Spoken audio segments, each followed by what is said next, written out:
আপনার দেখলে এই মানুষগুলো কখনোই দোষী মনে হবে না। যদি কখনো আপনি নিজের ভুলেও তাদেরকে একবারও খারাপ মনে করেন, তাহলে আপনার গিল্টি ফিল হবে, আহারে আমি কি করলাম, এই ভালো মানুষটা নিয়ে আমি খারাপ চিন্তা করে ফেললাম।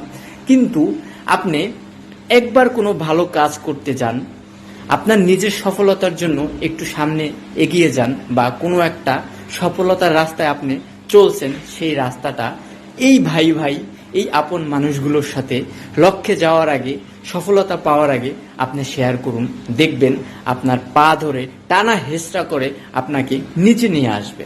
এজন্য আপনাকে আমি বলবো, সফলতা পাওয়ার আগে বা আপনার লক্ষ্যে পৌঁছানোর আগে আপনি আপনার সিদ্ধান্ত, আপনার লক্ষ্য, আপনার পথ সম্পর্কে কখনোই এই ভাইয়ের ভাই, ফ্যামিলি, আত্মীয় স্বজন, সমাজ কাউকে শেয়ার করবেন না।